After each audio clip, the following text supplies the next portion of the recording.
My husband filed for divorce to be with my best friend after I inherited my mom's fortune. He thought he hit the jackpot, but my mom outsmarted them both. Hello, everyone. Thank you for being here with me today. Before I begin my story, I'd love to know which city you're joining us from. Please feel free to share in the comments.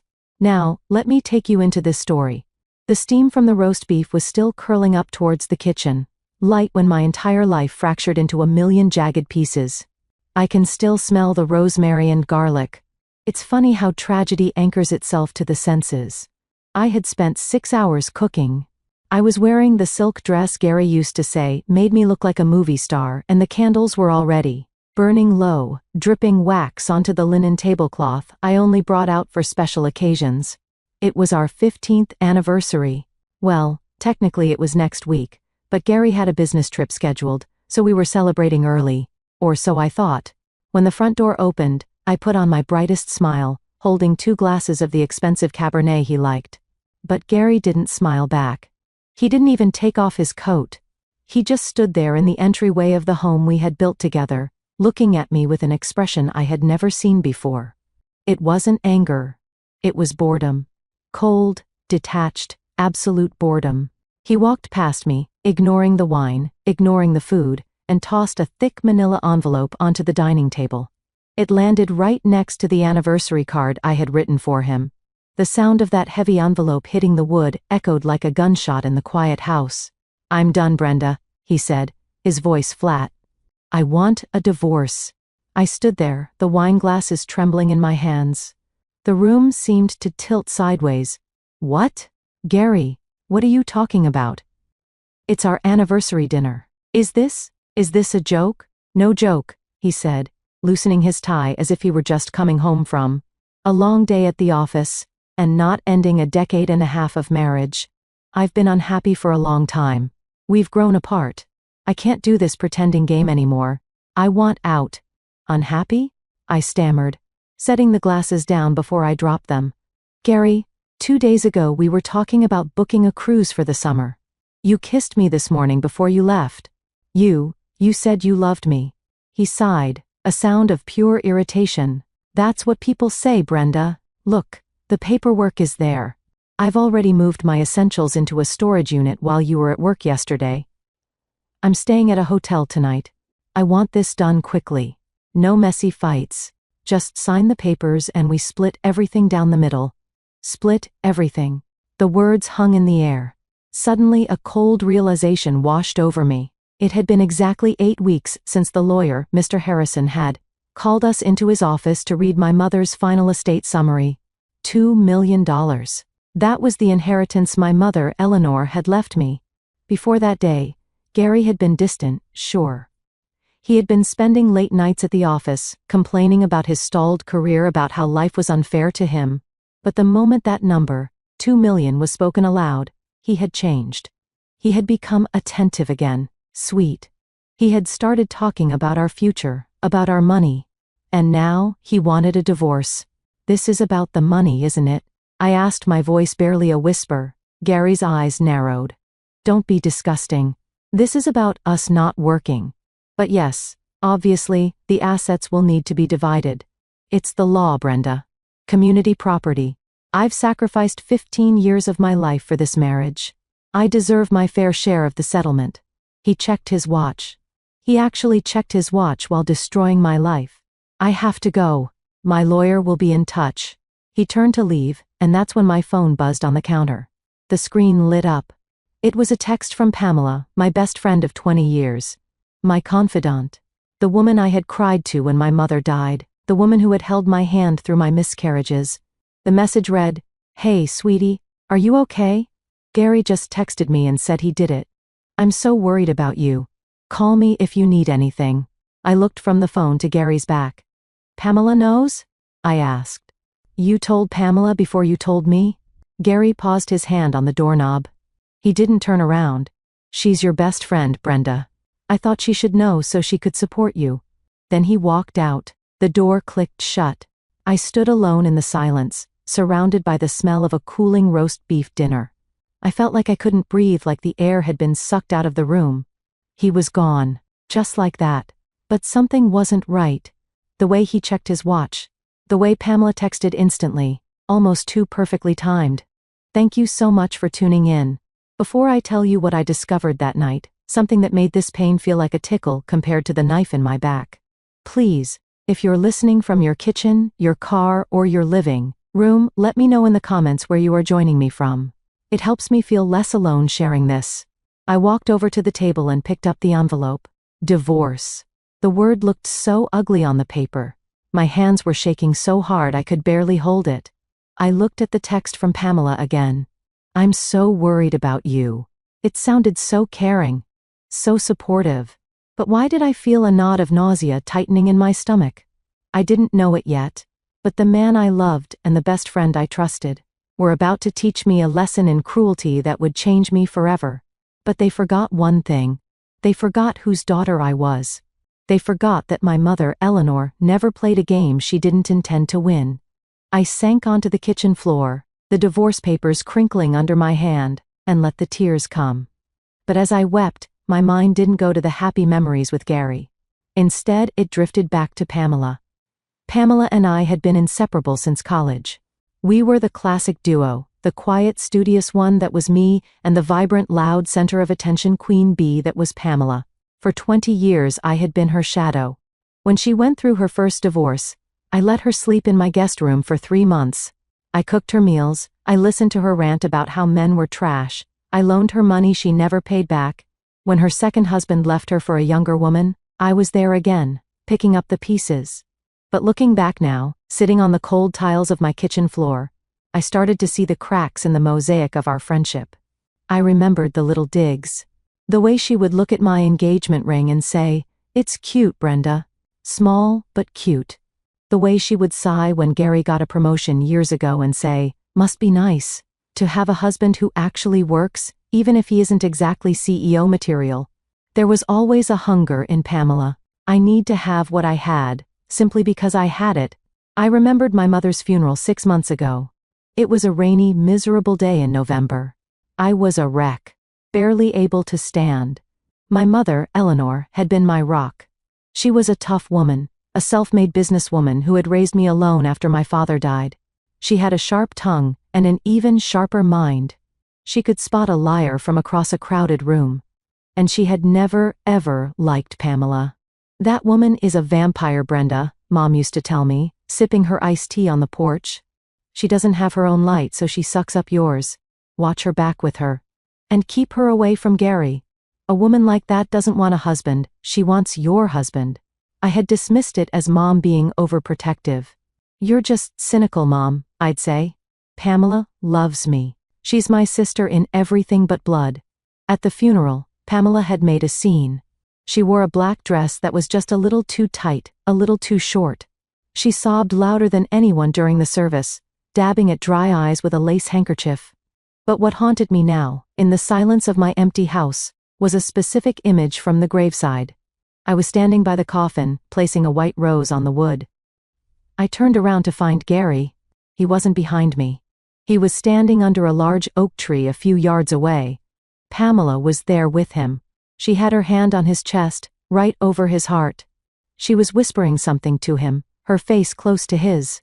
When she saw me looking, she didn't pull away immediately. She lingered for a second, then patted his lapel and walked toward me with a sad, tragic smile. "He's just so devastated for you, honey," she had told me, linking her arm through mine. "I was just telling him he needs to be strong for you." I believed her. God, I was so stupid. I believed her because I wanted to believe that the people I loved were good. I wanted to believe that betrayal was something that happened in movies, not to a 42-year-old accountant who paid her taxes and remembered everyone's birthdays. But Mom knew. Even in her final days, when the cancer was taking her bit by bit, she grabbed my hand with surprising strength. "Brenda," she weaned, "your inheritance. Protect it. Gary, he's weak. And weak men do terrible things when they smell money. Don't let them take what I built for you." "Them?" I had asked. "You mean Gary?" "I mean the sharks, Brenda. The sharks are circling." I wiped my eyes and looked at my phone again. Pamela's text was still there. Gary just texted me. Why would my husband, in the moment of destroying our marriage, Text my best friend, before he even left the driveway. Unless it wasn't a text to inform her. Unless it was a text to signal her. A signal that the plan was in motion. I felt a wave of nausea, but this time it wasn't from grief. It was from a sudden, burning suspicion. I stood up. I needed to know. I couldn't just sit here and wait for the lawyers to carve up my life. I grabbed my keys. I wasn't going to call Pamela. I was going to go to her house. I needed to see her face when I told her the news. I needed to see if the worry in her text matched the look in her eyes. I didn't know it then, but I was driving straight into the heart of the storm. As I drove through the dark suburban streets toward Pamela's condo, my mind replayed the events of the last 2 months. To understand why Gary walked out tonight, you have to understand the money. The money changed everything. It acted like a chemical reagent, revealing the invisible rot that had been spreading under the surface of my marriage for years. 2 months ago, Gary and I sat in Mr. Harrison's office. Mr. Harrison had been my mother's lawyer for 30 years. He was a man of few words, with eyes that seemed to see right through you. The office smelled of old leather and expensive mahogany. "Brenda," Mr. Harrison had said, peering over his spectacles, "your mother was a very shrewd investor. She lived modestly, as you know. But she bought land in the 80s. She invested in tech stocks in the 90s, and she rarely sold. Her estate after taxes and settlements amounts to $2,150,000. I gasped. I knew Mom was comfortable, but I had no idea she was a millionaire twice over. $2 million? I whispered. Next to me, Gary stiffened. I felt his hand grip my knee. It wasn't a comforting grip, it was tight, possessive. $2 million? Gary repeated, his voice cracking slightly. Liquid? Mostly liquid assets and securities, yes, Mr. Harrison said, his gaze flickering briefly to Gary with a hint of distaste. And the house, of course. From that moment on, the Gary I knew, the man who complained about the price of gas, the man who refused to buy new tires for my car until they were bald, disappeared. In his place was a man drunk on potential wealth. On the drive home from the lawyer's office that day, Gary was euphoric. "Baby, do you know what this means?" He had shouted, pounding the steering wheel. "We're rich. We can finally quit our jobs. I can tell my boss to shove it. We can buy that boat I've always wanted. We can move to Florida." "Gary, slow down," I had said, feeling overwhelmed. "It's Mom's money. I'm not just going to blow it. I want to be smart. Maybe put some in a retirement fund. Maybe set up a college fund for your sister's kids." "College fund?" Gary scoffed. "Brenda, don't be boring. This is our chance to live. We deserve this." That was the first red flag. We. Suddenly, everything was we. In the weeks that followed, the pressure mounted. Gary started bringing home brochures for luxury villas. He started talking about high-risk crypto investments. He wanted me to transfer a lump sum into a joint account for easier management. "Why do you keep the money in that separate trust account?" He argued one night over dinner, slamming his fork down. "Don't you trust me? I'm your husband." "It's insulting, Brenda. It's financial abuse, keeping me locked out like this." "It's not locked out, Gary." I tried to reason. "Mr. Harrison advised me to keep the inheritance separate for tax purposes for now. We can use it for things we need, but I'm not just going to merge everything overnight." "Need?" Gary sneered. "We need a new life. You're just like your mother. Stingy. Controlling." He began to withdraw. He stopped sleeping in our bed, claiming his back hurt and the guest room mattress was better. He spent hours on his phone, texting, smiling at the screen, then turning it off the second I walked into the room.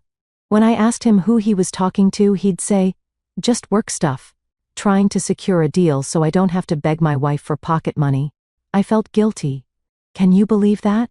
I actually felt guilty for inheriting money. He made me feel like a villain for wanting to be responsible. I started to wonder if I was being selfish. Maybe I should just give him half. Maybe that would fix our marriage. Maybe money was the only barrier between us and happiness. But then there was Pamela. During this time, Pamela was surprisingly quiet. Usually, she would be the first to give unsolicited advice. But when I told her about the inheritance, she went strangely still. $2 million? She had asked, her eyes widening. Wow. That's a lot of money, Brenda. Good for you. Gary is acting weird about it. I confided in her over coffee a week later. He wants to spend it all immediately. Pamela stirred her latte slowly, watching the foam swirl. Well, can you blame him? She said softly. Men need to feel like providers, Brenda. Or at least, like partners. If you hold the purse strings too tight, you emasculate him. Maybe you should let him manage a portion of it. Let him feel like a man. It might save your marriage. You think so? I asked, desperate for a solution. I know so, Pamela smiled. If I were you, I'd show him you trust him. Money is just paper, Brenda. Love is what matters. Looking back, I want to scream at my past self. I want to shake her. Pamela wasn't giving me advice to save my marriage. She was giving me advice to fund her future. She was paving the road for Gary to get his hands on the cash. Because tonight, as I turned the corner onto Pamela's street, I saw something that made my blood turn to ice. Something that connected all the dots, the sudden demand for divorce, the pressure to merge accounts, Pamela's terrible advice. There, parked in Pamela's driveway, clearly visible under the street lamp, was Gary's silver sedan. The same car he had driven away in an hour ago. The same car he said he was taking to a hotel. I pulled my car to the curb 3 houses down and killed the engine. My heart was hammering against my ribs like a trapped bird. Don't jump to conclusions. A tiny, pathetic voice in my head whispered, maybe he went there to cry. Maybe he needed a friend, just like you were coming to find. But I knew. Deep down in my gut, where the survival instinct lives, I knew. I stepped out of the car. The night air was crisp, typical for late autumn. I wrapped my cardigan tighter around myself and walked quietly toward Pamela's condo. It was a ground floor unit with a large bay window facing the street. Pamela always kept her curtains open. She liked the world to see her expensive furniture, her art prints, her perfect life. Tonight, the curtains were sheer. The warm golden light from the living room spilled out onto the lawn. As I got closer, crouching behind the hedge that lined her walkway, I saw them. They weren't crying. They weren't mourning the end of my marriage. Gary was sitting on Pamela's base sofa, the one I had helped her pick out at IKEA 3 years ago. He had his shirt unbuttoned halfway down his chest, a glass of amber liquid in his hand. He looked relaxed, triumphant even. And Pamela? Pamela was walking into the room carrying a bottle of champagne.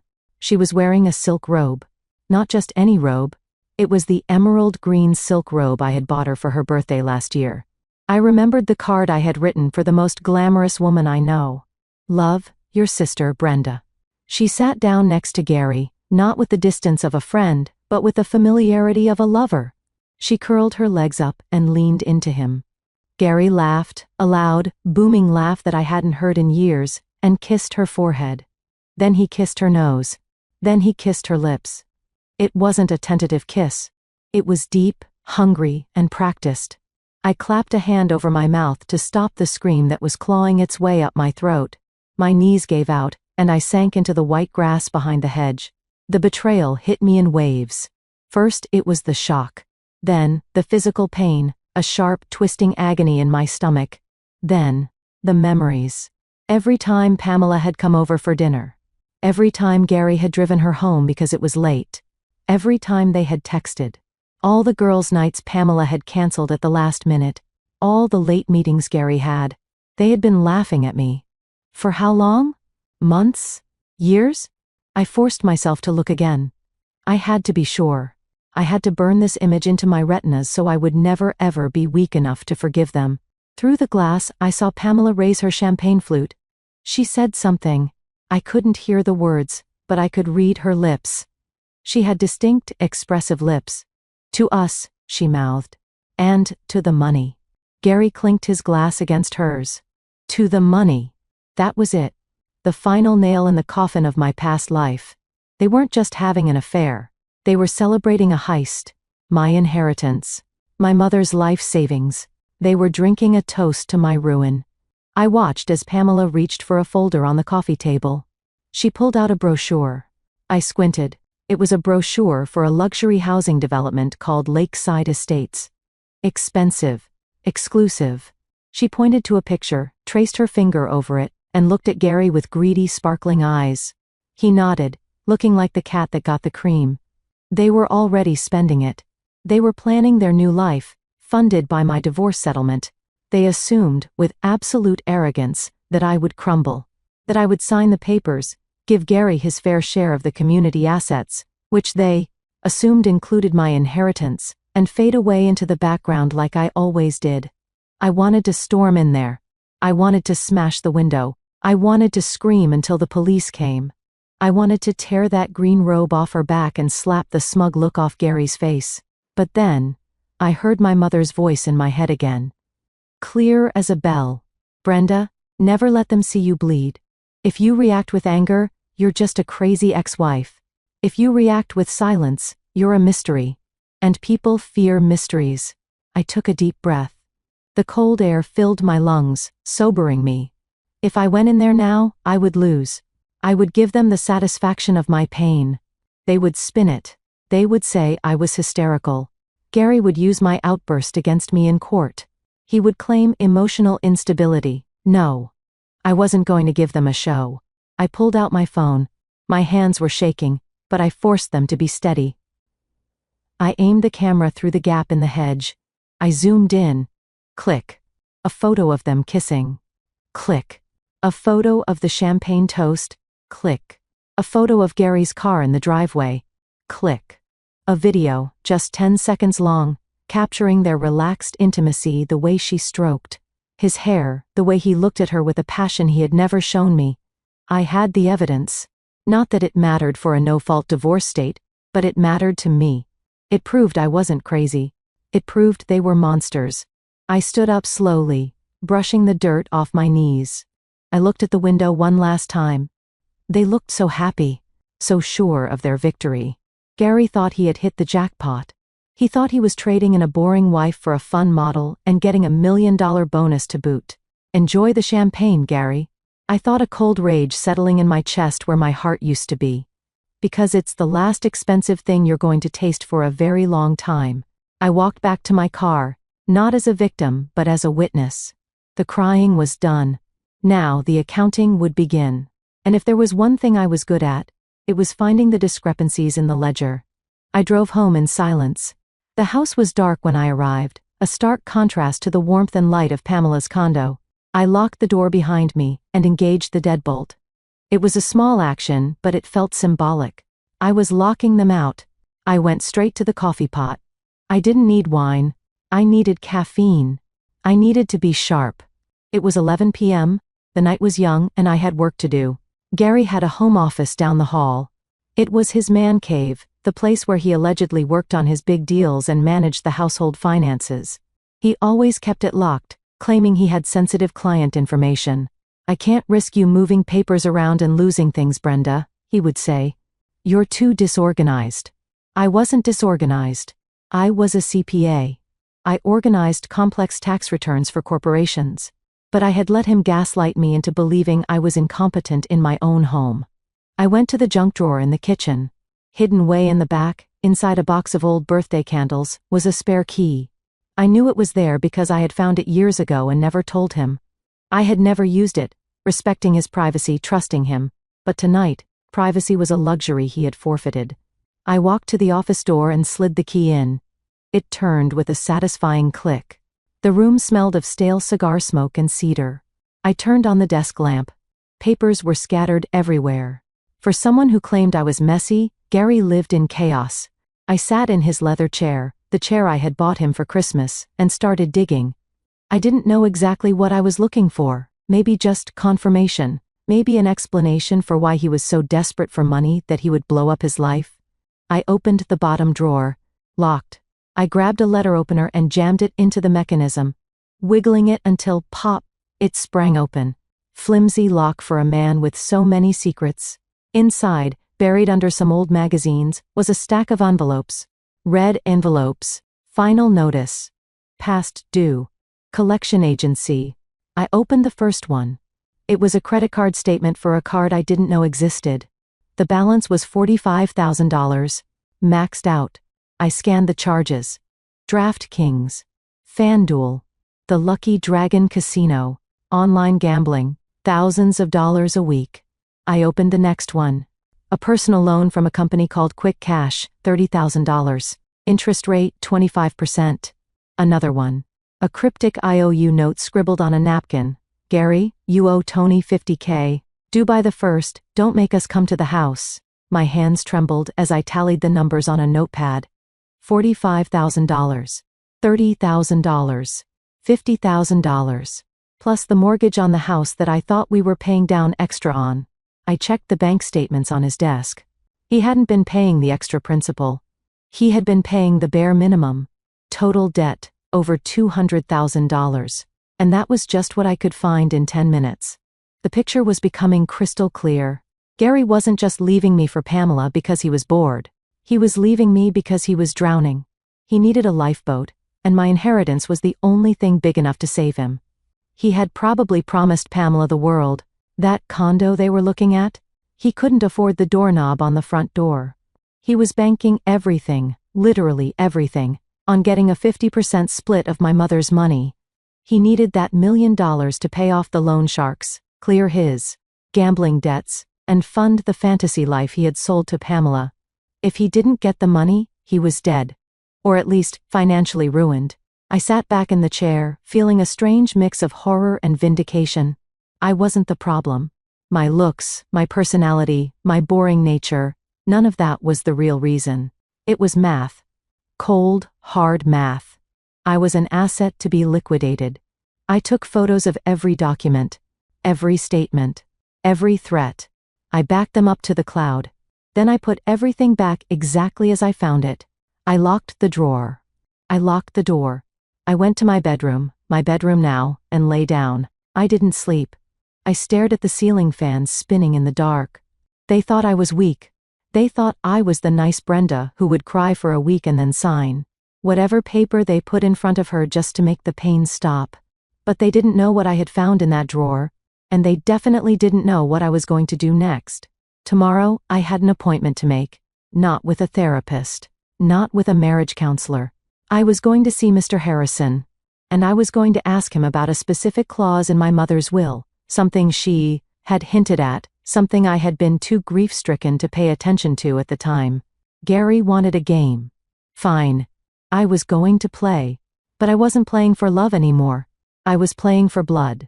The next morning, I called in sick to work. It was the first time in 10 years I had done that without actually being ill. I put on a sharp black blazer, dark sunglasses to hide my swollen eyes, and drove straight to downtown. Mr. Harrison's office was a sanctuary of calm compared to the chaos inside my head.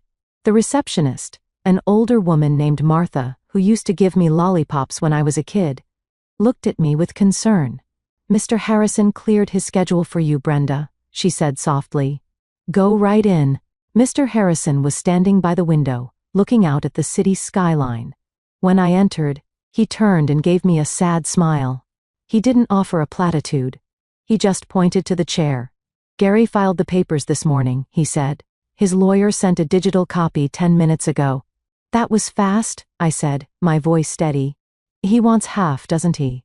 He's asking for an equitable division of all assets, alimony for lifestyle maintenance," and Mr. Harrison paused. Looking down at the paper, "He's claiming that your inheritance was commingled with marital funds because you used joint accounts for some household expenses." "I bought groceries," I snapped. "I paid the electric bill. That doesn't mean I gave him the money." "I know, Brenda. I know. But he's going to fight. And he's going to make it ugly." Mr. Harrison sat down and leaned forward. "But before we talk about defense, we need to talk about your mother." "My mother?" "Eleanor was a brilliant woman, Brenda. But she was also a woman who had been burned.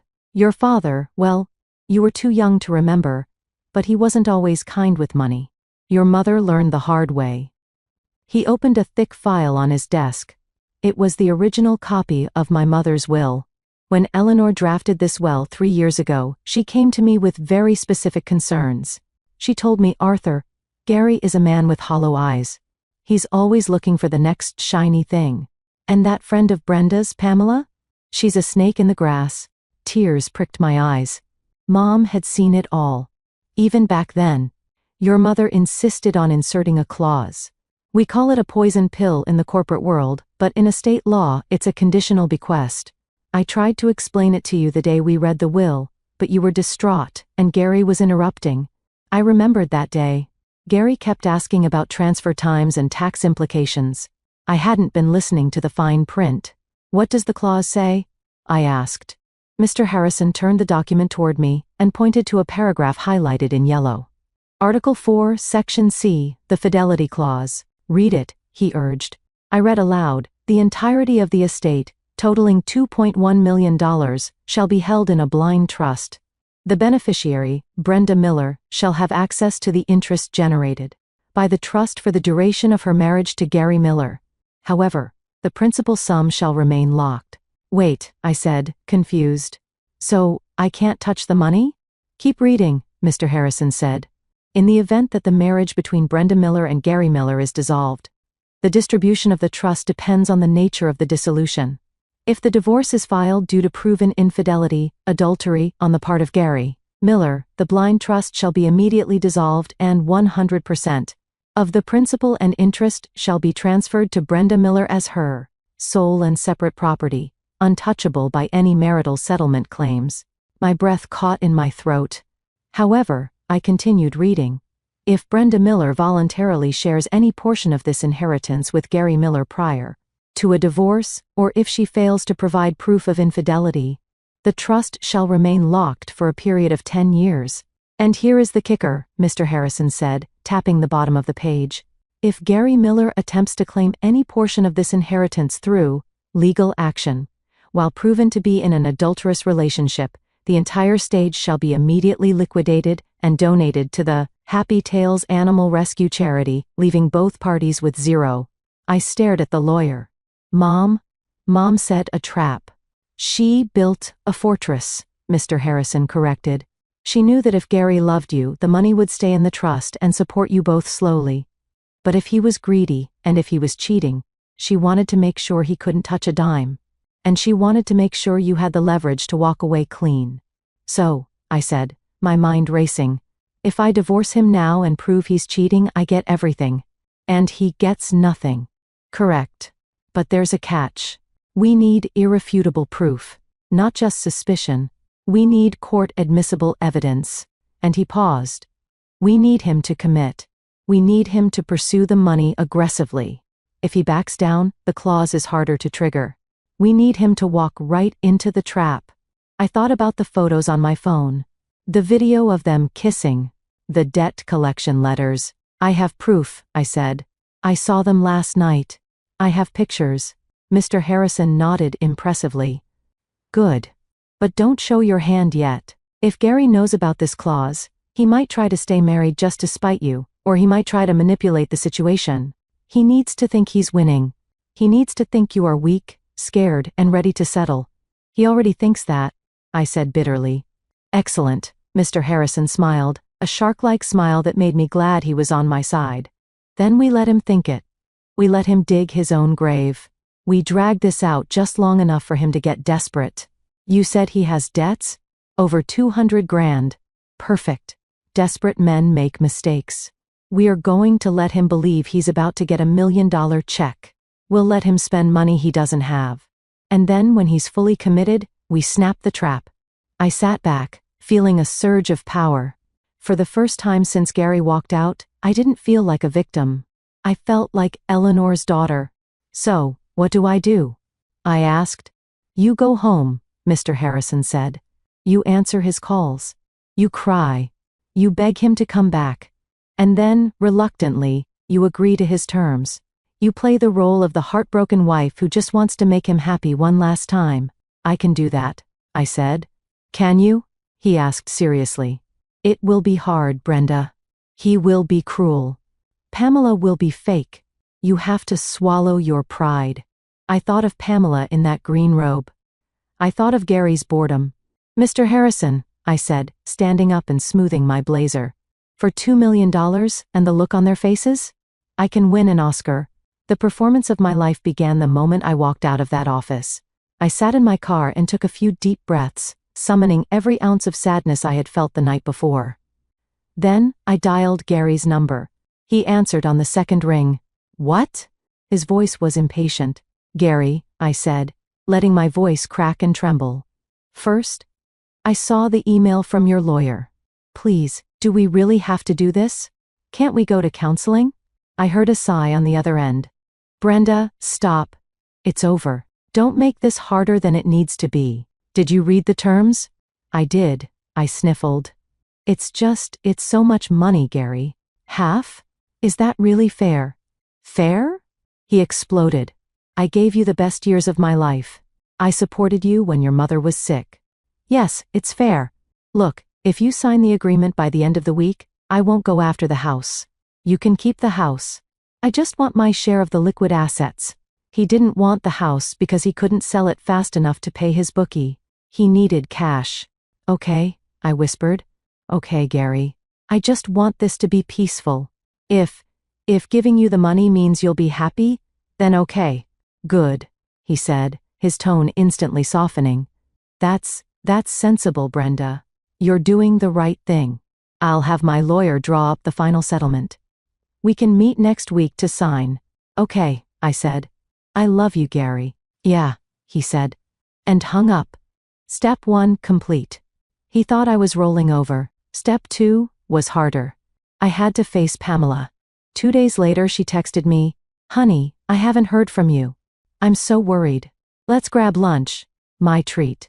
I met her at a bistro we used to go to all the time. When I walked in, she stood up and hugged me tight. She smelled of expensive perfume, a new scent. Probably bought with Gary's credit card.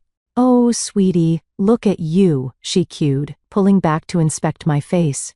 I had deliberately worn no makeup and baggy clothes. "You look exhausted." "I haven't slept," I said, sliding into the booth. "It's just a nightmare, Pam. I don't know what happened." "Men," Pamela said, shaking her head and signaling the waiter. "They go through these midlife crises." "It's not your fault, Brenda. You are a good wife." The hesitation before good was a masterful little insult. "He wants a divorce," I told her, staring at the menu. "He wants half the inheritance." Pamela leaned in, her eyes sharp. "Well, maybe you should just give it to him." "What?" I looked up, feigning shock. "Hear me out," she said, reaching for my hand across the table. Her skin felt clammy. "You have plenty of money now. Is fighting him really worth the stress? If you drag this out in court, the lawyers will take everything anyway. Just pay him off, Brenda. Pay for your freedom. You don't want him lingering around, do you? You want a clean break." "That's what Gary said," I murmured. "See? He's right. Just sign the check and be done with it. You can start over. You can travel, meet someone new, someone who appreciates you." It took every ounce of willpower not to throw my iced tea in her face. She was practically drooling at the thought of the settlement. She was coaching me to fund her life with my husband. "I think you're right," I said, wiping a fake tear. "I just want him to be happy, even if it's not with me." "Exactly." Pamela beamed. "You are so strong, Brenda. So generous. That's why I love you." "Do you?" I asked, looking her dead in the eye. For a split second, her smile faltered. "Of course. You're my best friend." "Then I'm glad I have you," I said. "I'm going to sign the papers next week. Gary wants to meet at Mr. Harrison's office." "Next week?" Pamela asked, unable to hide her excitement. "That's so soon." "That's great." "Yeah. Actually, Pamela, could you come?" "Me?" She blinked. "Yes. I don't think I can face him alone. And since you're friends with both of us, maybe you could be there? As a witness? Moral support?" Pamela hesitated. I knew she was calculating. Being in the room meant she could ensure the deal went through. It meant she could celebrate with Gary immediately after. "Of course," she said, squeezing my hand. "I'll be right there by your side. Like always." "Thank you," I said. "I don't know what I'd do without you." I drove home feeling dirty. Lying to them was necessary, but watching them manipulate me was nauseating. But the trap was set. They both believed I was capitulating. They both believed the money was days away. And that was when the spending started. Over the next few days I monitored the joint accounts, which Gary thought I was too stupid to check. The charges were astronomical. The Ritz-Carlton, Tiffany and Company, Porsche dealership deposit, He wasn't just spending the credit limit, he was spending the inheritance he didn't have yet. He was digging a hole so deep he would never climb out of it. But the hardest part wasn't the acting. It was the waiting. Every day, Gary sent me texts pushing the timeline. Can we sign Tuesday instead of Friday? My lawyer needs the financial disclosures now. Why is Mr. Harrison not responding? He was panicking. The loan sharks were probably breathing down his neck. Patience, Gary, I whispered to my phone screen. The fall is coming. The weekend before the signing, things got ugly. The nice guy mask Gary had been wearing slipped completely. I was in the garden, trying to distract myself by weeding the flower beds. My mother had planted when Gary's car screeched into the driveway. He slammed the door and stormed up the walk. He looked terrible. Dark circles under his eyes, his skin pale and sweaty. He looked like a man who hadn't slept in a week. "Where is the affidavit?" he shouted, not even greeting me. "My lawyer said Harrison hasn't sent the acid affidavit yet." I stood up, wiping dirt from my gloves. "Mr. Harrison is thorough, Gary. He's preparing it." "Thorough?" "He's stalling." Gary got right in my face. I could smell alcohol on his breath, and it was only 10 a.m. "You're stalling. Are you playing games with me, Brenda?" "I'm not playing games," I said, stepping back. "I told you I'd sign. Why are you in such a rush? Is there something wrong?" "No," he snapped too quickly. "I just want to move on with my life. I have plans. I have opportunities." "Opportunities," I repeated. "Does this have anything to do with that investment you mentioned?" "None of your business," he spat. "It's my money now. Or it will be. Look, Brenda, if you don't sign on Tuesday, I'm going to make things difficult. I know things about you." "What things?" I asked, genuinely confused. My life was an open book. "I'll tell the court you're mentally unstable," he sneered. "I'll tell them you've been depressed since your mother died, that you're not fit to manage the estate. I'll petition for conservatorship. I'll tie this money up for years until you're betting for pennies." It was a bluff and a weak one, but it showed me how low he was willing to go. He would destroy my reputation just to get his hands on the cash a few weeks earlier. "You wouldn't," I whispered, channeling my inner victim. "Try me," he hissed. "I need that money, Brenda. I earned it putting up with you and your nagging mother for 15 years. That broke something inside me. He could insult me, but insulting my mother? "Tuesday," I said, my voice hardening just a fraction. "Tuesday at 2 p.m., Mr. Harrison's office. Bring Pamela." "Pamela? Why?" "Because she's my support system. And honestly, Gary, I think she's the only person who truly understands what you're going through." He looked at me suspiciously, but his desperation won out. "Fine. Tuesday. Don't be late. And bring the checkbook." He stormed off, kicking a garden gnome on his way out. I watched him go. My heart wasn't racing anymore. It was beating slow and steady, like a war drum. I went inside and called Mr. Harrison. "He's ready," I said. "He threatened me today." "Did you record it?" Mr. Harrison asked. "Yes," I said, tapping the phone in my pocket. "Voice memo app? Crystal clear." "Good girl," Mr. Harrison said. "Bring that to the meeting. We might not need it for the clause, but it will be excellent leverage if he tries to fight the outcome." "Is everything prepared?" "The trap is set," Mr. Harrison confirmed. "I have the blind trust documents ready to reveal.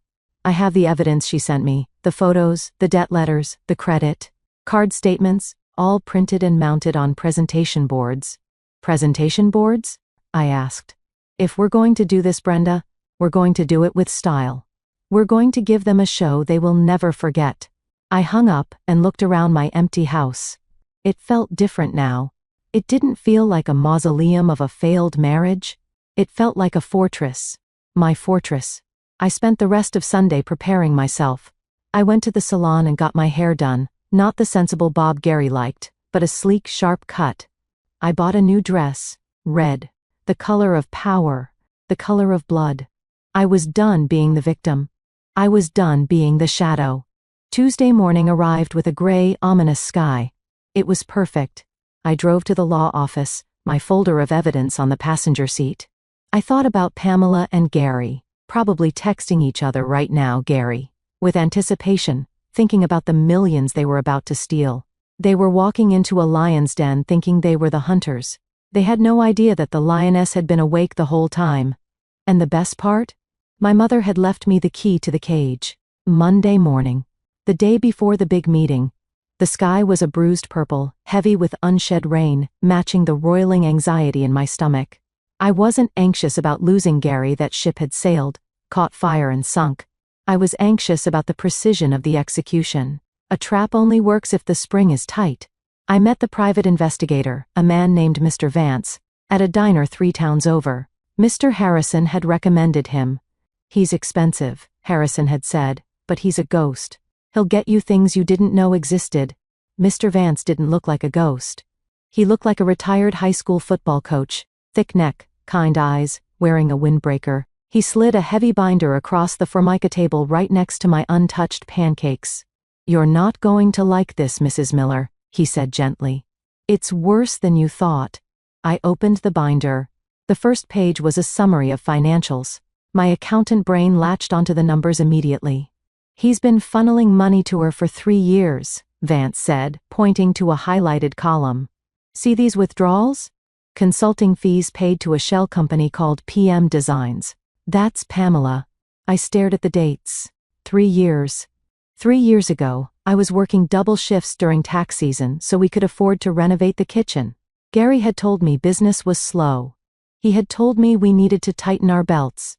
Meanwhile, he was writing checks to Pamela for consulting. $5,000 here, I whispered, tracing the line. $2,000 there. God, Gary. The Christmas bonus? Gone, Vance nodded. Went straight to her car payments. I flipped the page. The financial betrayal was bad, but the emotional betrayal was a physical blow. Vance had done his job terrifyingly well. There were photos, not just the ones I took through the window. These were high resolution, taken with a telephoto lens over the last 4 days. Gary and Pamela shopping for furniture. Gary looking at engagement rings, using a credit card that was likely in my name. But the worst one was a photo of them at a fertility clinic. I froze. The diner noise, the clutter of silverware, the sizzle of bacon, faded into a buzzing white noise. They're trying to have a baby? I choked out. They had a consultation on Friday, Vance confirmed. Gary told the doctor he was coming into a significant inheritance that would cover the IVF treatments. I felt like I was going to throw up. Gary and I had tried for years. We had spent thousands. When it didn't happen, Gary had been so cold. He had said, "Maybe it's for the best, Brenda. Kids are expensive."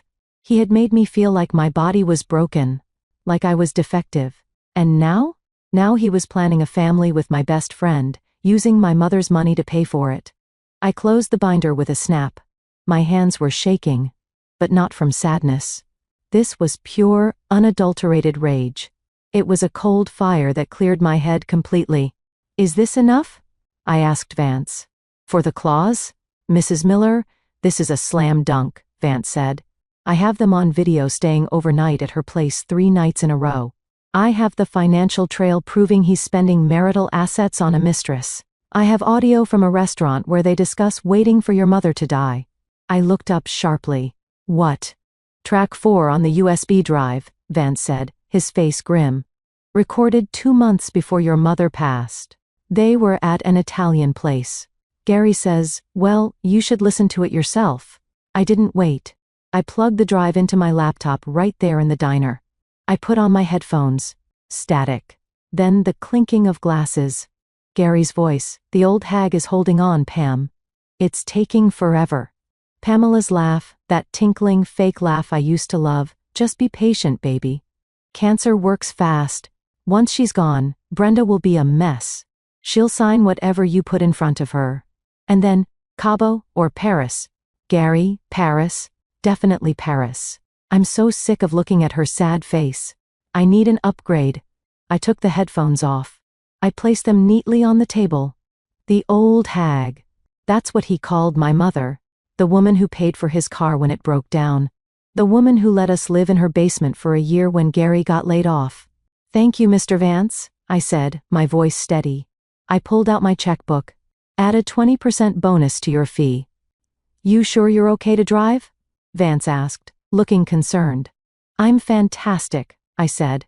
And I meant it. Because now, I didn't just have leverage. I had a nuclear weapon. I spent the rest of the day organizing the evidence. I treated it like a tax audit. Exhibit A, the adultery. Photos, hotel receipts. Exhibit B, the financial fraud. The PM designs checks, the debts. Exhibit C, the character assassination, the audio recording. I mounted them on black foam boards, just like Mr. Harrison had suggested. It felt like a school science project, only the subject was the anatomy of a scumbag. That evening, Gary came home to change clothes. He was whistling. He actually whistled as he walked past me in the kitchen. "Big day tomorrow, Brenda," he said, grabbing a bottle of water. "You ready to sign? Get this over with?" I looked at him. I looked at the man I had shared a bed with for 15 years. I looked for any trace of the man I fell in love with, the charming guy who bought me flowers on our first date. He was gone. Maybe he never existed. All I saw was a parasite in a cheap suit. "I'm ready, Gary," I said, smiling. A real smile. "You have no idea how ready I am." "Good," he said, checking his reflection in the microwave door. "Make sure you wear something nice. My lawyer will be there. Let's keep it professional." "Oh, don't worry," I replied. "I'm going to dress for the occasion." He didn't notice the edge in my voice. He was too busy counting his chickens before they hatched. He walked out the door, whistling again. I waited until his taillights disappeared. Then I went to my closet. I pushed aside the beige cardigans, the gray slacks, the sensible clothes Gary liked. I reached into the back, to a garment bag I hadn't opened in years. Inside was a red dress. A structured, crimson-sheath dress that fit like a glove. I had bought it 5 years ago for a gala, and Gary had made me return it because it was too aggressive. He said it made me look like I was trying too hard. I held it up against my body in the mirror. Tomorrow, I wasn't going to be the sensible accountant. Tomorrow, I was going to be the executioner. And executioners were red. The arrogance of the wicked is truly a fascinating thing to behold. You would think, when committing a crime and moral fraud is a crime of the soul, one would be quiet, discreet, careful. But Gary and Pamela? They were drunk on the fumes of a future that didn't exist. The night before the meeting, I couldn't sleep. Not because I was worried, but because my phone kept buzzing. It was notifications from Facebook. Now, Gary and Pamela were smart enough, or so they thought, to block me from seeing their direct posts. But they forgot how small our town was. They forgot about the network of mutual friends, the flying monkeys who love nothing more than a bit of gossip. My cousin Sarah sent me a screenshot at 11:30 p.m. Subject, "Have you seen this?" It was a post from Pamela. It was restricted to close friends, but Sarah was still on that list. The photo showed Pamela's hand, manicured with bright red polish, holding a set of keys. In the background, blurred but recognizable, was the entrance to the Oaks, the most exclusive gated community in our county. The caption read, "New beginnings, keys in hand. The universe rewards those who wait. #manifested, #blessed, #upgrade." The first comment was from Gary, "You deserve the castle, queen." Pamela's reply, "Only because I found my king." I stared at the screen. The Oaks. The cheapest house in the Oaks started at $800,000. They hadn't just put a deposit down. They had likely signed a contract contingent on financing. Financing that they assumed would come from my bank account in less than 24 hours. They were spending money they didn't have, banking on a settlement I hadn't signed. It was reckless. It was stupid. It was perfect. I clicked on Pamela's profile picture. She had updated it an hour ago. It was just her face, glowing, heavily filtered. But if you looked closely at the reflection in her sunglasses, you could see Gary taking the photo. I saved everything. Screenshot. Save. Back up. The next morning, I woke up with a strange sense of calm. The storm had passed. Now, it was just the cleanup. I went to the bank at 9 a.m. The teller, Mrs. Gable, knew me well. "Good morning, Brenda," she smiled. "Usual deposit?" "No, Mrs. Gable," I said. "I need a certified check." "Oh, buying something big? Paying off a debt," I said cryptically.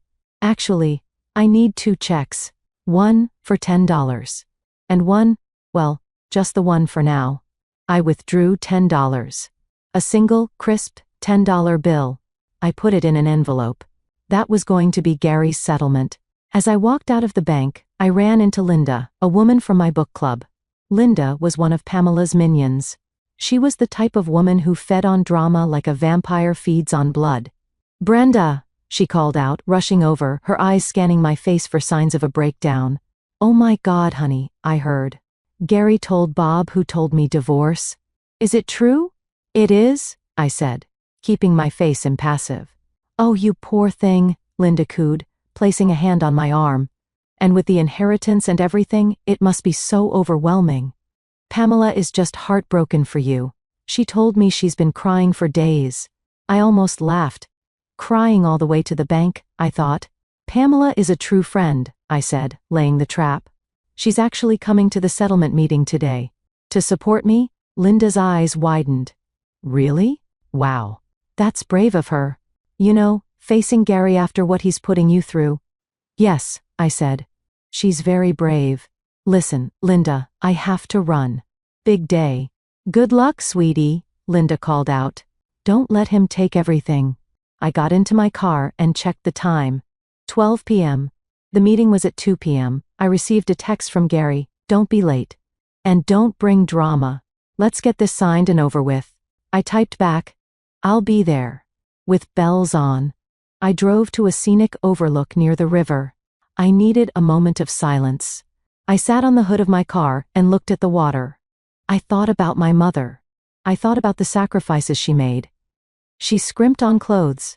She drove the same car for 20 years. She clipped coupons, also she could leave me something substantial. She wanted me to be safe. Gary wanted to take that safety and turn it into a midlife crisis sports car and a condo for his mistress. He wanted to erase my mother's legacy and replace it with his own vanity. "Not today, Satan," I said to the wind. I drove to the law office. I arrived at 1:05 p.m. I parked right next to Gary's car. I saw a new sticker on his back windshield, Lakeside Estates member. He was already claiming the status. I grabbed my garment bag from the back seat. I went into the building's restroom. I stripped off my gray slacks and white blouse.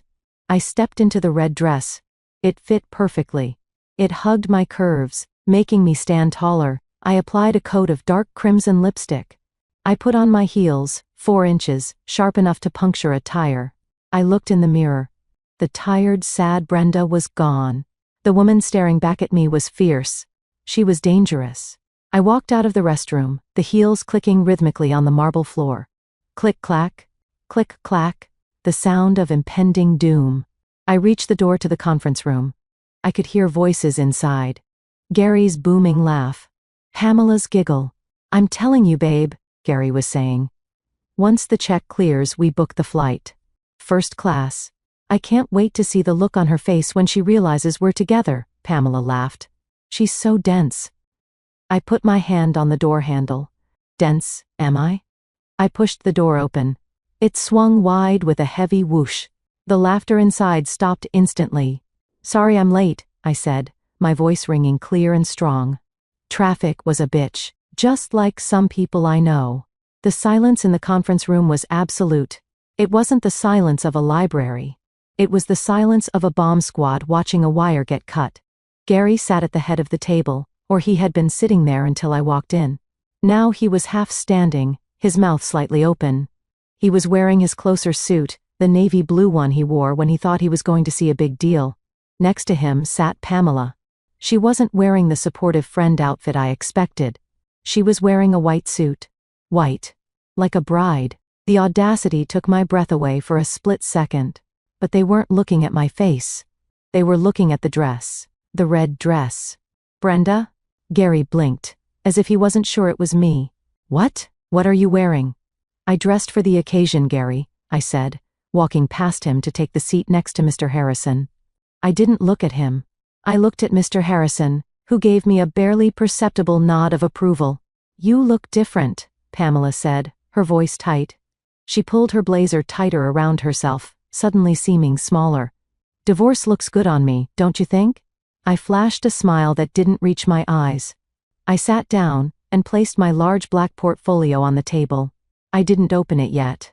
Gary's lawyer, a sweaty man named Mr. Blart, fitting I thought, shuffled some papers. Mrs. Miller, we are here to finalize the separation agreement. My client, Mr. Miller, has been very generous in his terms. Generous, I repeated, tasting the word. Interesting choice of vocabulary. He is willing to waive his claim on the marital residence, Mr. Blart continued, droning on, in exchange for a 50-50 split of the liquid assets held in the Miller family trust. That amounts to roughly $1 million payable to Mr. Miller. Gary leaned back, regaining his composure. He smirked at me. I'm trying to be fair, Brenda. I know you love that house. It's full of your memories.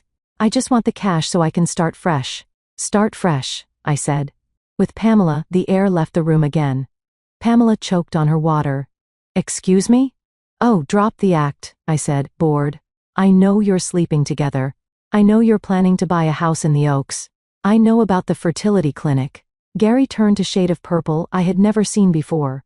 That's slander. Who told you that? Nobody told me, Gary. I saw you. You're crazy, Pamela hissed. She's losing it, Gary. I told you she was unstable. Am I? I reached for my portfolio. Mr. Blart, before we discuss any settlements, I think you should see the addendum to my financial disclosure. Addendum? Mr. Blart looked confused. We didn't receive any addendum. I'm delivering it now. I opened the portfolio. I didn't take out the photos yet. I took out the financial spreadsheet Mr. Vance had compiled. I slid it across the polished mahogany table. It stopped right in front of Gary. What is this? Gary sneered, picking it up. That, I said calmly, is a ledger of every dollar you have stolen from our marital accounts over the last 3 years to fund Pamela's lifestyle. The car payments, the consulting fees, the jewelry, the hotel rooms. Gary's hands started to shake. He dropped the paper. This is irrelevant. Community property.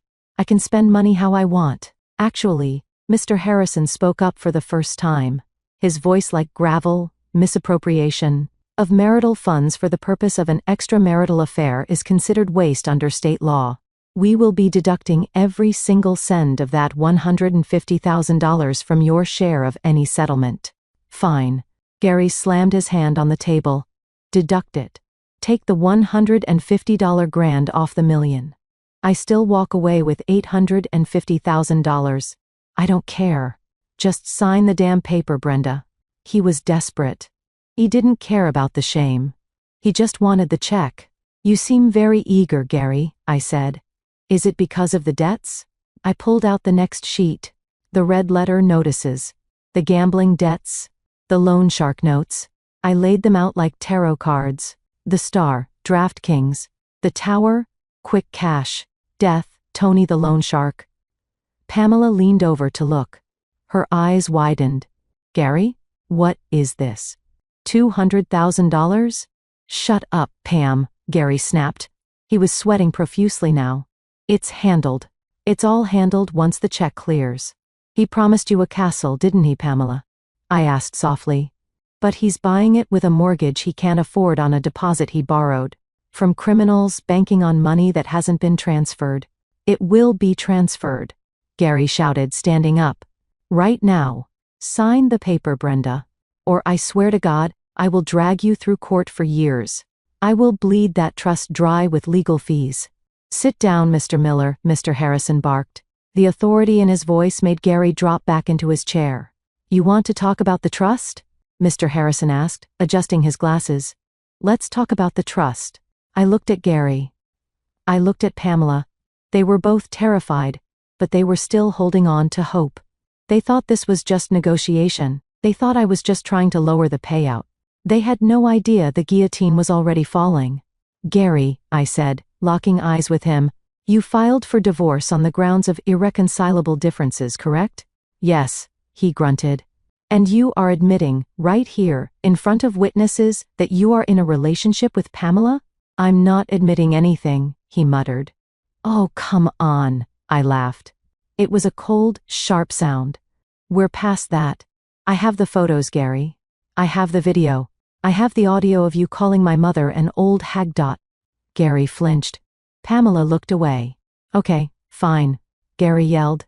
Yes, I'm with her. We're in love. And I filed for divorce. Are you happy? Now give me my money. Thank you, I said. That's all we needed. I turned to Mr. Harrison. Proceed. Mr. Harrison opened the thick file he had brought. The file with the red tape. The room went deadly silent. You could hear the hum of the air conditioner. Mr. Miller, Harrison began. You seem to be operating under the assumption that Brenda's inheritance is marital property. Normally, in a long marriage, commingling of funds might make that argument plausible. Gary nodded vigorously. Exactly. She used it for bills. However, Harrison continued, his voice dropping an octave, you failed to read the specific conditions of Eleanor Miller's last will and testament. Specifically, the fidelity clause regarding the trust. The what? Gary asked. The poison pill, I whispered. Poison pill? Pamela echoed, her voice shrill. What is she talking about, Gary? Gary ignored her, his eyes fixed on the document Mr. Harrison was holding. What clause? I saw the will. It said she gets everything. You saw the summary, Mr. Harrison corrected. You never asked to read the full trust instrument. You were too busy asking about wire transfer limits. Mr. Harrison slid the document across the table. He didn't slide it to Gary's lawyer. He slid it directly to Gary. Read Article 4, Section C aloud, please. Gary picked up the paper. His hands were shaking so badly the paper rattled. He squinted. In the event of a dissolution of marriage, he mumbled. Louder, I commanded. I want Pamela to hear this. Gary cleared his throat. In the event of a dissolution of marriage, if the said marriage is terminated, due to the proven adultery of the beneficiary's spouse, he stopped. He swallowed hard. Keep reading, Mr. Harrison said. Then the conditional blind trust shall be immediately dissolved and the entirety of the principal and interest. Gary's voice dropped to a whisper. She'll be transferred to Brenda Miller as her sole and separate property, free and clear of any marital claims. Gary stopped reading. He looked up at me. His eyes were wide, empty holes of shock. There's more, I said. Read the next paragraph. The one about what happens if you try to fight it. Gary couldn't speak. So Mr. Harrison read it for him. Furthermore, should the adulterous spouse attempt to litigate or claim any portion of this estate, the trustee is instructed to liquidate all assets immediately and donate the full sum to the Happy Tales Animal Rescue Charity. In this event, neither Brenda Miller nor Gary Miller shall receive a single penny. The silence that followed was heavy, suffocating. It felt like the air had turned into concrete. So, I said, leaning forward, my elbows on the table. Here is the situation, Gary. You filed for divorce. You admitted to the affair. I have proof of the affair. That means the condition is met. No, Gary whispered.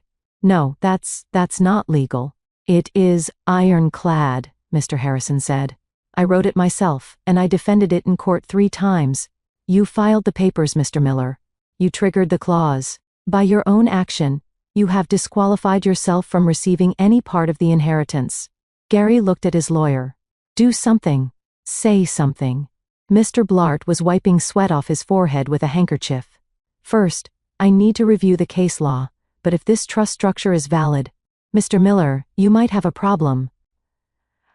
A problem? Gary screamed, standing up and kicking his chair back. I have a $2 million problem. I need that money. You don't get the money, Gary, I said calmly. It's mine. All of it. Every single dime. And if you try to sue me for it, if you try to argue community property, then I push the button. I donated all to the dogs. I will happily live in a cardboard box before I let you spend my mother's money on your mistress. I turned my gaze to Pamela. She was pale. Her white suit looked like a shroud. And Pamela, I said. Did you hear that? 0. He gets 0. That house in the Oaks, he can't afford it. That ring? He probably put it on a credit card that's about to be declined. Those IVF treatments? Not happening. Pamela turned slowly to look at Gary. The adoration in her eyes was gone, replaced by a look of pure, calculating horror. Gary, she said, her voice trembling. Tell me this isn't true. Tell me you have the money. Hi, Gary stammered. Babe, we can fight this. We can sue. If you sue, the money disappears. Pamela shrieked. She just said it. Are you deaf? It's a bluff, Gary yelled. She won't give $2 million to a dog shelter. Try me, I said. I pulled out my phone. I have the director of Happy Tales on speed dial. Want me to call him? I'm sure the puppies need a new wing. I held my thumb over the call button. I stared Gary down. He looked at me. He saw the red dress. He saw the cold eyes. And for the first time in our marriage, he realized he didn't know me at all. He realized I wasn't bluffing. He slumped back against the wall, defeated. You planned this, he whispered. You led me on. You made me think. I made you think you won, I said. My mother warned me about you, Gary. She knew you were weak. She knew you were greedy.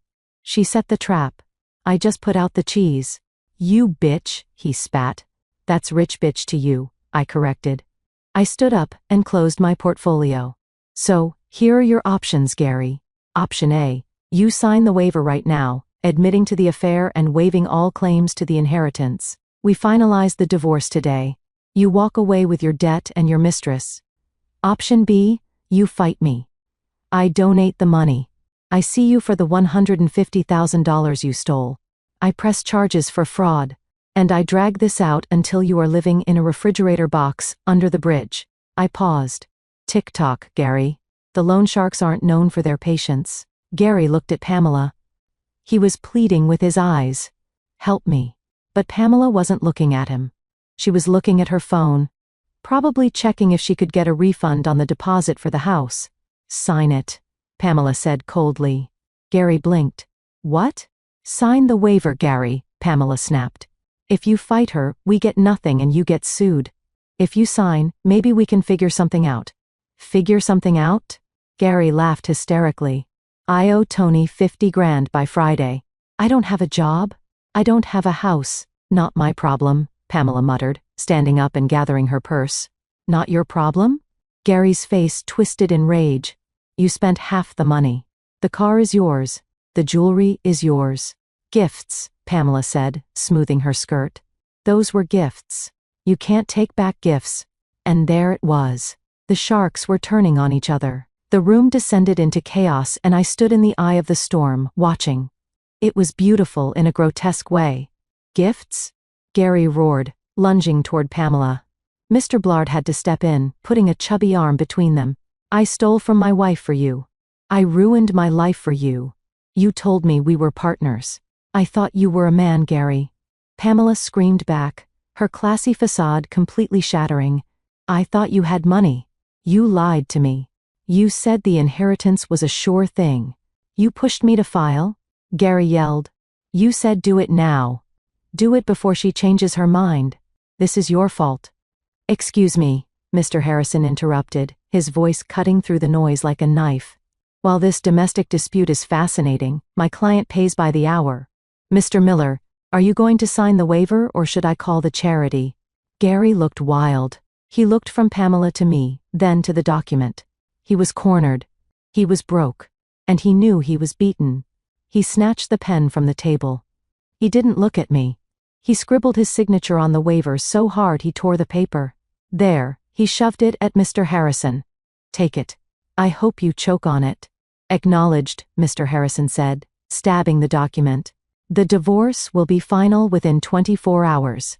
You have 30 days to vacate the storage unit where you move the marital furniture. The locks on the house have already been changed. You changed the locks? Gary asked, looking at me. Yesterday, I said. And I installed cameras. Don't try to come back, Gary. Tony the loan shark might be looking for you there. Gary turned to Pamela. Pam, babe, we can go to your place. We can figure this out. I can get a job. We can sell the ring. Pamela took a step back. She looked at Gary with pure disgust. My place? My place is small, Gary. There's no room for you. What? Gary looked like he had been punched. But, we're supposed to be together. We're getting married. Married? Pamela laughed. It was a cruel, harsh sound. I'm not marrying a broke, unemployed loser with gambling debt. Get away from me. She turned to leave. Wait, I said. Pamela, before you go. She stopped, her hand on the doorknob. She looked at me, trying to summon some dignity. What? I just wanted to let you know, I said, smiling sweetly. I sent an email to your boss at the HR firm this morning. Pamela froze. You what? You work in human resources, right? Ethics is a big part of your job. I sent them the photos. The evidence of you knowingly helping a married man embezzle marital funds. I think there's a clause in your contract about moral turpitude. Pamela's face went gray. You couldn't. Oh, I did. And I attached the audio file where you laughed about my mother dying of cancer. I think the board of directors will find that very enlightening. You bitch! Pamela shrieked, rushing toward me. Mr. Vance, the private investigator who had been standing quietly in the corner, I had hired him as security for the day, stepped forward. He was a wall of muscle. Pamela bounced off him. I think it's time for you to leave, Mr. Vance said. Pamela looked at me one last time. Her eyes were filled with hate, but mostly with fear. She knew her life was imploding. She turned and ran out of the room, her heels clacking frantically down the hall. Gary was left standing alone. He looked at the door where she had vanished. Then he looked at me. She left me, he whispered. She never loved you, Gary, I said, feeling a twinge of pity that vanished instantly. She loved the lifestyle you promised her. And now that you're empty, she's gone. I have nothing, Gary said. Tears were streaming down his face now. Brenda, please. I'm sorry. I made a mistake. I was confused. Please. Help me. I have nowhere to go. Tony. Tony is going to break my legs. I looked at him. This man who had thrown away 15 years for a fantasy. You have the $10, I said. What? I reached into my purse. I pulled out the envelope with the single $10 bill. I slid it across the table. Your settlement. Don't spend it all in one place. Gary stared at the envelope. He didn't pick it up. Goodbye, Gary, I said. I turned and walked out of the conference room. I walked past the stunned receptionist. I walked out into the cool afternoon air. The sun had come out. The pavement was wet and shining. I felt lighter. Physically lighter. The weight of the lies, the gaslighting, the betrayal. It was all gone. I was alone, yes, but I was free. And I was rich. But the best part wasn't the money. The best part was knowing that my mother was somewhere up there, watching. I looked up at the sky. Checkmate, Mom, I whispered. Checkmate. If you are listening to this and cheering for Brenda, please hit that like button and comment Team Brenda below. Let me know what you would have done in my shoes. Now let me tell you what happened in the aftermath, because Carmel wasn't done with them yet. The door to the conference room clicked shut behind me, but the air in the hallway didn't feel empty. It felt electric. My heart was pounding, not with fear, but with the adrenaline of a skydiver who had just landed perfectly on the target. I walked toward the elevators, expecting to just leave, but Mr. Harrison caught up with me. His face was flushed with the thrill of the kill. Brenda, wait, he said, holding a thick leather folder. We aren't quite done. There is one final detail your mother insisted on. A detail she didn't want revealed until the ink was dry on that waiver. I stopped. There's more? Mr. Harrison, Gary just signed away everything. He's ruined. What more could there be? Mr. Harrison guided me to a small alcove near the window, away from the prying ears of the receptionist. He opened the folder and pointed to a subclause in the trust document, buried deep in the legalese of the appendix. It was titled, The Legacy Protection Protocol. Your mother knew Gary better than you did, Brenda, Mr. Harrison said softly. She knew that Gary is a manipulator. She knew that once the reality of his poverty hit him, he would come crawling back. He wouldn't come back for love. He would come back to play on your guilt. He would use your history, your memories, even your pity to get a foothold back into your bank account. I nodded. I knew he was right. Gary was the type of man who would weep and beg, claiming you was starving just to get me to write a check. And the old Brenda? The Brenda from yesterday? She might have caved. She might have given him $5,000 just to make him go away. So, Mr. Harrison continued, tapping the paper. Eleanor added this. It's a freeze provision. It states that for a period of 5 years following the divorce, if you, Brenda Miller, provide any financial assistance to Gary Miller, be it a loan, a gift, co-signing a lease, or even paying for his groceries, the entire trust freezes immediately. Freezes? I asked, stunned. Completely. The account's locked down. You lose access to the principal and the interest for 12 months per infraction. The money goes into a holding account managed by a third-party firm in Switzerland. Essentially, if you give Gary $1, you lose access to your millions. I stared at him, and then a laugh bubbled up in my throat. It started as a chuckle and turned into a full-body release. Tears squeezed out of the corners of my eyes. She handcuffed me, I whispered. She knew I would be too soft, so she forced me to be strong. She didn't handcuff you, Brenda. Mr. Harrison smiled, handing me the copy. She gave you a shield. When he calls, and he will call, you don't have to say no, I won't help you. You can say, I can't. Mom won't let me. It was the ultimate checkmate. Even from the grave, Eleanor was standing between me and my toxic ex-husband, arms crossed, protecting her daughter. I took the elevator down to the lobby, clutching that document like a holy scripture. As the doors opened to the ground floor, my phone buzzed. It was Gary. He hadn't even left the building yet. Brenda, please. Be reasonable. I can't leave. Pamela took the car keys. She said it's her car because the payments were made from her account, which was a lie. We know it was my money. I'm stranded. Can you just Venmo me $50 for an Uber? Please. I'm begging you. I looked at the text. I imagined him upstairs, sweating in that expensive suit he couldn't afford, realizing his ride-or-dime mistress had just left him for dead. $50. It was nothing. A lunch money. But then I looked at the document in my hand. The freeze provision. I typed back slowly, savoring every letter, Gary, per the terms of the trust. If I send you even 1 penny, the entire estate locks down. My hands are tied. You're a smart guy. I'm sure you can walk. It's a nice day for it. I hit send. I walked out to the parking lot. The sun was blindingly bright. I saw Pamela's car, a white convertible Mercedes that I had unknowingly paid for, screeching out of the lot. She didn't look back. She didn't wait for her soulmate. She was fleeing the scene of the crime before the cops arrived. And there, standing on the sidewalk, looking small and pathetic against the towering glass facade of the law firm, was Gary. He was holding his phone, staring at it in disbelief. He looked up and saw me. He started to run toward me. Brenda. Brenda, wait. I didn't stop. I got into my car. I locked the doors. He reached my window, banging on the glass. Brenda, she took the car. She left me. I have nothing. You can't do this. We were married for 15 years. I put the key in the ignition. The engine purred to life. I lowered the window just an inch, enough for my voice to carry, but not enough for his desperate fingers to reach in. We were married, Gary, I said, my voice cold as ice. But you divorced me. Remember? You wanted half. Well, you got exactly what you brought to the table, nothing. I'll see you, he screamed, his face twisting into that ugly red mask I used to fear.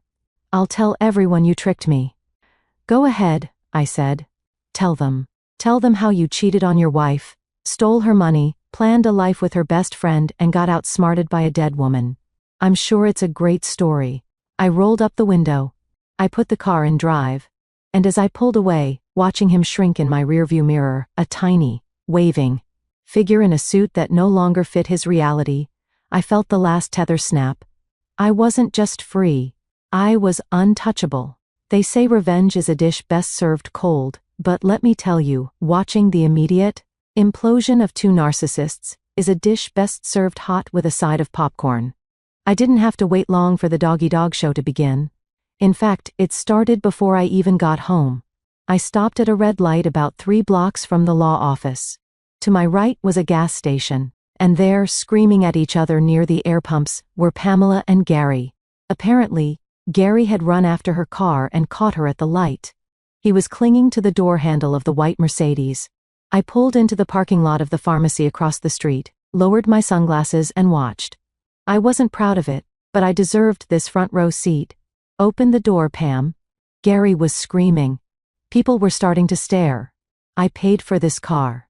It's mine. You paid for it. With her money. Pamela shrieked back, Her window barely cracked. "It's in my name. Get away from me, you loser." "Loser?" Gary kicked the tire. "You were calling me king this morning. You said we were going to Paris. Open the door." "I have nowhere to go." "Go to hell," Pamela yelled. She gunned the engine. The car lurched forward. Gary stumbled back, falling onto the dirty pavement. His navy blue suit pants ripped at the knee. Pamela sped off, running a red light in her haste to escape the stench of failure. Gary sat there on the asphalt, surrounded by oil stains and cigarette butts. He looked like a child whose balloon had just popped. He put his head in his hands. I could have felt pity. I searched my heart for it. But all I found was the memory of the fertility clinic brochure. The memory of them laughing about the old hag. I put my car in gear and drove home. But the fallout was just beginning. Over the next week, the destruction of their lives was systematic, brutal, and entirely self-inflicted. The repossession. 2 days later, I was at home, sipping tea in my garden when I saw a tow truck pull up to the curb. But it wasn't for me. It was heading toward the storage unit facility down the road where Gary had arrogantly moved all our marital furniture and his precious silver sedan. I had tipped off the financing company about his location. Petty? Necessary? Absolutely. Later, I heard from a friend who works at the storage center that Gary had arrived just in time to see his car being hoisted onto the truck. He had tried to block the driver. He had screamed about a wire transfer that was coming any day now. The driver, a guy named Mike, who had heard every excuse in the book, just handed him a clipboard and drove off. Gary was left standing in the dust with a box of clothes and a set of golf clubs he couldn't afford to play with. Pamela's public execution. My email to Pamela's HR department didn't just get her fired, it turned her into a pariah. You see, Pamela worked for a conservative, family values-oriented company. They didn't take kindly to finding out their VP of Human Resources was embezzling petty cash and conspiring to defraud a grieving widow. Linda, the town gossip, called me 3 days later, breathless. "Brenda? Did you hear?" "Hear what, Linda?" I asked, feigning ignorance while filing my nails. Pamela was escorted out of her building by security, with a box.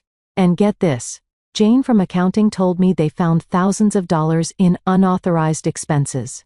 She was using the company credit card to pay for hotel rooms for her and Gary. "Oh my," I said. "That sounds criminal." "It is." Linda squealed. "They are threatening to press charges if she doesn't pay it back immediately. She has to sell her condo, Brenda. She's putting it on the market tomorrow. Distressed sale. She's ruined." "Well," I said coolly, "karma has a funny way of balancing the books, doesn't it?" The loan shark. And then there was Tony. The shadowy figure from the red letters. I never saw Tony. But I saw the results. A week after the divorce was finalized, I saw Gary's mugshot on the local news website. He had been arrested for shoplifting. Shoplifting? A man who, 2 weeks ago, was browsing brochures for million-dollar homes, was caught trying to steal a sandwich and a bottle of vodka from a 7-Eleven. When the police booked him, they found he had a black eye and 2 broken fingers. He claimed he fell. But we all knew. Tony had come to collect, and Gary had paid in pain because he couldn't pay in cash. I stared at that mugshot. His eyes were hollow, just like Mom had said. But now, they were also haunted. He looked like a man who had seen the abyss and realized he'd dug it himself. I closed the laptop. I didn't feel happy seeing him hurt. I wasn't a sadist, but I felt a profound sense of justice. The universe had corrected a glitch. The balance was restored. I walked into my kitchen, my beautiful, quiet, peaceful kitchen, and started to make dinner. 4-1. And for the first time in 15 years, the silence didn't feel lonely. It felt like a symphony. With the past removed, it was time to clean the house. And I don't mean dusting. I mean an exorcism. I woke up on a Saturday morning with an energy I hadn't felt since my 20s. The sun was streaming through the blinds, illuminating the dust motes dancing in the air. I looked around the living room. That base recliner where Gary used to sit and ignore me for hours while watching football? It had to go. The curtains Pamela had convinced me to buy because they were chic, but were actually drab and depressing? Gone. The coffee maker Gary insisted on, the one that required expensive pods we couldn't afford? Trash. I hired a company called Jump Be Gone.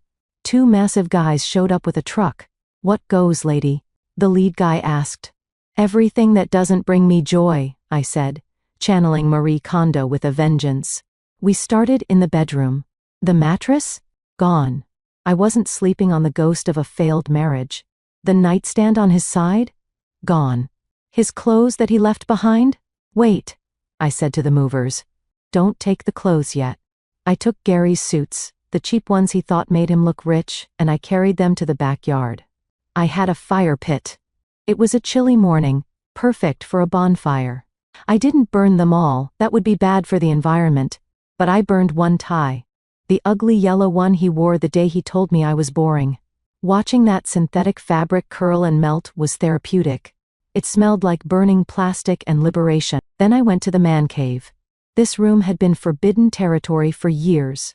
It was dark, smelled of stale cigars and secrets.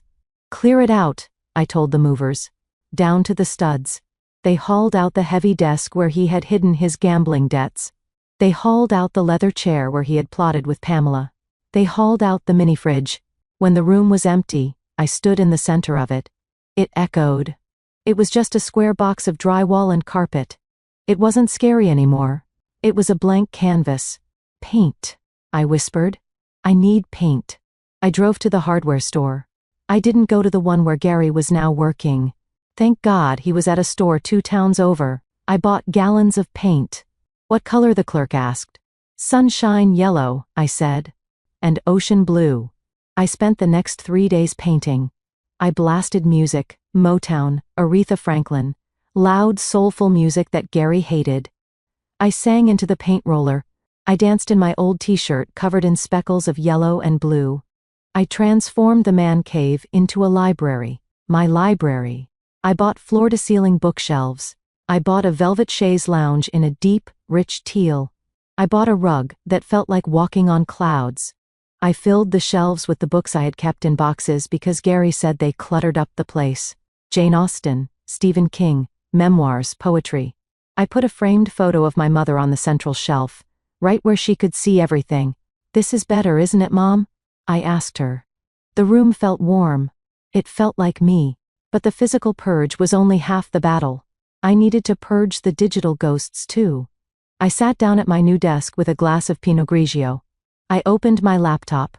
I went to my social media, friend request, Gary Miller. He had created a new account. No profile picture, delete, block. I went to my email, subject, "Please Brenda, just read this.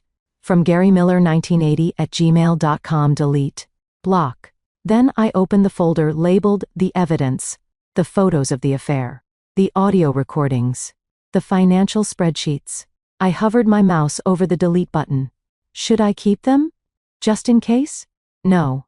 Keeping them meant keeping the pain.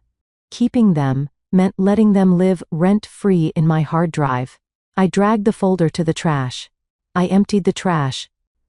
"Are you sure you want to permanently delete these items?" "Yes." As the progress bar moved across the screen, I felt a physical weight lift off my chest. I wasn't a victim anymore. I wasn't a detective anymore. I was just Brenda. The next day, a letter arrived in the mail. It was a heavy, cream-colored envelope. It was from the corporate headquarters of Pamela's former company. "Dear Ms. Miller, we write to thank you for bringing the financial irregularities regarding Ms. Pamela Stone to our attention. Your detailed documentation allowed us to recover significant assets. As a token of our appreciation for your integrity, please accept the enclosed voucher." It was a gift card for a high-end spa. $500. I laughed out loud. Pamela had tried to steal my life, and in the end, she paid for my massage. I booked the appointment immediately. The Phoenix Rising package. Because that's what I was. I was rising from the ashes of their treachery, and I was doing it with glowing skin and a perfectly painted library. The year that followed was a blur of color, taste, and sensation. It was as if I had been living in black and white for 15 years, and suddenly, someone turned on the Technicolor. I used the inheritance wisely. I didn't blow it on cars or mansions. I invested, just like Mom would have wanted. But I carved out a joy fund. I finally took that trip to Italy. Gary had always said, "Why go to Italy? It's expensive and full of tourists." Let's just go to the casino. I went alone. But I wasn't lonely. I remember sitting in a small piazza in Florence. The air smelled of roasted chestnuts and espresso. I was wearing a linen dress and oversized sunglasses. I ordered a glass of Chianti and a plate of truffle pasta. When the waiter placed it in front of me, I took a bite. It was earthy, rich, creamy. It tasted like freedom. I looked around. I saw couples arguing over maps. I saw families dragging tired children. And I sat there in my solitude, completely at peace. I didn't have to ask anyone what they wanted to eat. I didn't have to worry if the hotel room was too expensive. I didn't have to apologize for existing. I raised my glass to the empty chair opposite me. "Salute, Brenda," I whispered. "You made it." When I returned home, I launched Eleanor's Legacy. It started small. Just a few clients, women from my church who were going through divorces and suspected their husbands were hiding money. I used my forensic accounting skills to find the hidden accounts, the offshore shells, the crypto wallets. I became known as the divorce detective. There is a specific look a woman gives you when you tell her, "You're not crazy. He is stealing from you." And here is the proof. It's a look of validation, of relief. It was the same look I had when Mr. Vance handed me that binder. Giving that power to other women became my purpose. One afternoon, about 14 months after the divorce, I was walking out of my office building. It was a crisp autumn day, much like the one where my life fell apart. I was checking my email on my phone, distracted, when I nearly bumped into a man sweeping the sidewalk. "Excuse me," I said, stepping aside. The man froze. He stopped sweeping. He looked up. It was Gary. He was wearing a uniform for a city sanitation subcontractor, an orange vest over a stained gray hoodie. He looked 10 years older. His hair was thinning, his face lined with the stress of a hard life. He was missing a tooth, probably a souvenir from Tony. We stood there on the sidewalk. The man who had worn $2,000 suits and checked his watch while braking. My heart was now sweeping cigarette butts off the pavement in front of my business. "Brenda," he croaked. His voice was rough. I looked at him. I looked at the broom in his hand. I thought I would feel triumphant. I thought I would want to gloat, but I didn't. I just felt distant.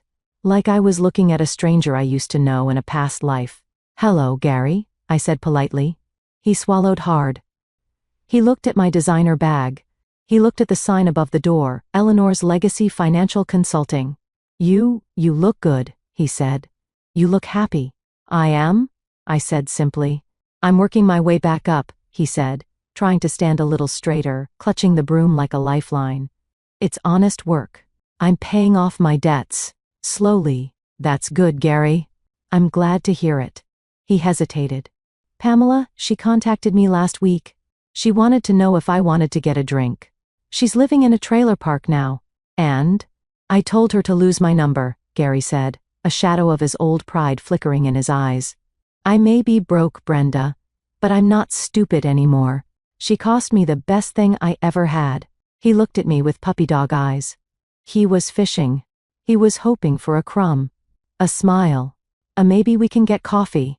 I adjusted my scarf.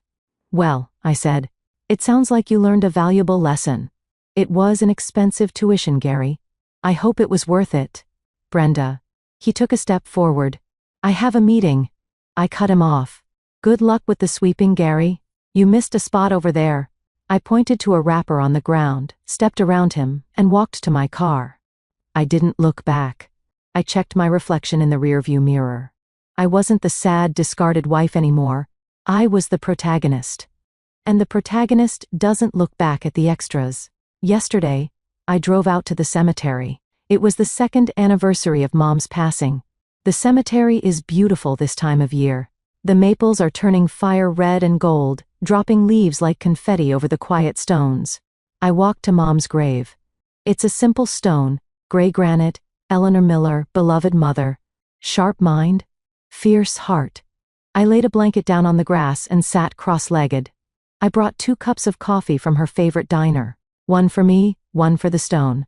It might seem crazy to talk to a rock, but I know she's listening. I know she's there in the wind, in the rustle of the leaves, in the steel of my spine. "Hey, Mom," I said, taking a sip of the coffee. You'll never guess who I saw yesterday. Gary. He's sweeping streets now. I laughed softly. You were right. You were right about everything. You told me he was weak. You told me Pamela was a vampire. I didn't want to listen. I wanted to prove you wrong. I wanted to believe that my love was enough to change them. I traced the letters of her name. But you didn't judge me. You didn't lecture me. You just prepared for the day I would need a parachute.